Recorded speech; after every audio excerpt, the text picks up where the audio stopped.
Here's my rating of Ash's Unova gym battles. Since Ash challenged the first gym leader for all of them, I'm rating them as separate because they're all different enough to be ranked separately, so let's jump into it. At number 10, I have Ash versus Cress. This sucks because Pikachu lost to a Panport, and what universe that makes sense? People talk about how many times Ash loses to Pikachu lost to a level 5 Snivy, but they don't bring up this battle as much as they... Snivy can be kind of excusable because because Pikachu didn't... Because both of these battles suck, because even though he seems smart, yeah, this battle shouldn't have happened. At number 9, I have Ash versus Elisa. The beginning is pretty good with Palpito taking out Zebstrika, who soloed Bianca, so I can enjoy it, but why was Palpito the only Pokemon Ash brought? What? He should have brought more than one. That's really dumb, even for his standards. And then he brings back Snivy, forgetting its gender, that Attract doesn't work on females, and that hits a grass type against an electric and flying type. The only redeeming part is Pikachu coming in, but why is her ace Pokemon a Tynamo? It should be Zebstrika. Yeah, that's why I have this battle so low. At 8, I have Lenora. The first battle, yeah, he got tricked by Roar and Mean Look, which is actually really smart. Alright, but yeah. And Watchhawk even had Thunderbolt, which, goodbye Oshawott, and Tepig didn't have much. So Ash went down to the Battle Club to do some training, and his Pokemon did better. And even learned a few new moves. But why did Watchhawk and Oshawott tie? Aquajet shouldn't have knocked out Oshawott. That doesn't make any sense. And the final battle is the best part between Tepig and the newly evolved Herdier. But why did Tepig go from easily getting knocked out by takedown to taking a Giga Impact? Yeah, this battle has its high points, but yeah. At number 7, I have Ash versus Silent. It's kind of good, with Pansage being smart and using the rocks to dodge.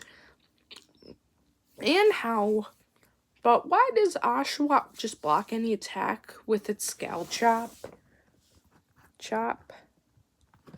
I mean, it has some strategy of when it loses it.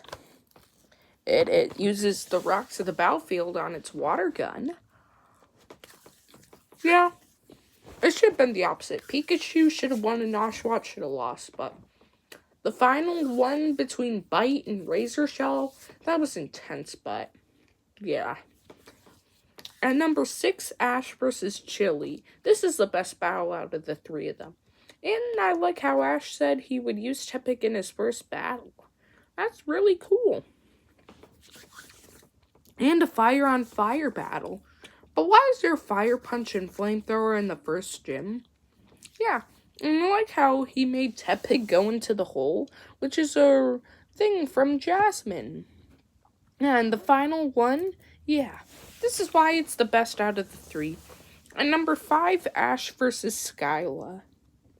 It has its high points, like this is the only good thing about Ash's Unpheasant. And too bad Croc Rock didn't do so well. It easily got knocked out. This shouldn't have happened. Because Croc Rock is Ash's best Unova Pokemon. No questions asked. Yeah. And Skyla had this way of air battles, of thinking of how the battle would go. Silent tried to do it, but he lost. So Ash did. And this is the 3rd mid-battle evolution. It makes no sense. Yeah. I mean, it's the 3rd one, so it was kind of losing it at that point. But if you want to see a good flying one, try Winona.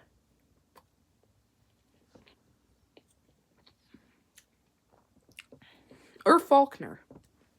At number 4, Ash versus Berg. This is actually pretty good. But why did Tepig lose so easily? I mean, it was facing a part rock type, so. And this battle centered around Ash's Waddle, who evolved. This is actually the first time this has happened to one of Ash's Pokemon. It took that long, huh? And some of the moves Berg's Pokemon had, I didn't expect, like Levani having Hyper Beam, Dwebble having Rock Wrecker, and even Whirlipede having Iron Defense. Yeah, the final battle between Pikachu and Levani is alright. Yeah, and the funny moment where Oshawott came out and wanted to battle, to immediately get it chosen out of Pikachu, yeah. This battle is alright, but there are other 3 that made the list are, the top 3 are better. At number 3, I have Ash versus Roxy. For his final battle, they turned the Black 2 and White 2 second gym leader to a good one, where even Ash had troubles with a coughing, which, because his Unova Pokemon did so well, but the ones that shined were his Levani, Pignite, and Pikachu. R.I.P. Palpitoad. Palpitoad is actually one of my favorite Ashmons. What? I like Palpitoad.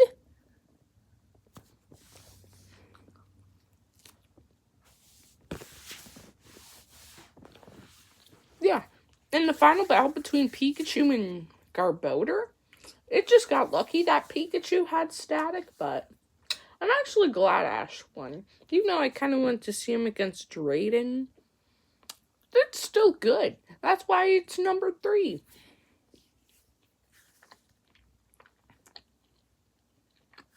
At number 2, I have Ash versus Clay.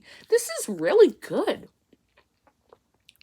Because no longer is Ash making silly mistakes like only using one Pokemon, or using a water type against a grass type. But why did Ash's Oshawott take so long to beat Clay's Krokorok? It had a type advantage. Evolve your Pokemon! And then Palpitoad easily wrecked Oshawott. And then that happened to it with Snivy. I mean, it's 4 times effective. But Clay's Excadrill was a threat. Even having Horn Drill, which is a 1-hit KO. And the mid-battle evolution of Rock'n'Rolla is the best one because it happened near the climax, where Sawaddles happened near the middle and Tranquils happened near the end. And the final battle between Excadrill and Boldore is short but sweet. And their final map between Excadrill's Rock Smash and Boldore's Rock Smash is good. This is why this is one of my favorite battles. But yeah. At number 1, I have Ash versus Bryson. It's just so good. And it centers around Ash's Krokorok, which is, as I said in Skyla, really good. Because we have some of Ash's Pokemon really shining, like his Scraggy during its only gym battle. Yeah, it did well against Vanillish, even landing Focus Blast, which should be called Focus Miss because it misses almost every time. And Pignite did really well with the strategy against Cryogonal, where aiming for the center of its body. Yeah, Bryson's Pokemon were really good. This is one of the best Ice-type battles, but Bryson's best Pokemon was his Beartic. It had counters for its weaknesses for fire and rock types. It had Brine for flying, it had Aerial Ace, and it had some good Ice-type moves like Ice Punch and Icicle Crash. So yeah, Pignite didn't last too long. But the final battle between Krokorok and Beartic was really good. And Ash even had a good strategy of Krokorok grabbing the stones. Yeah.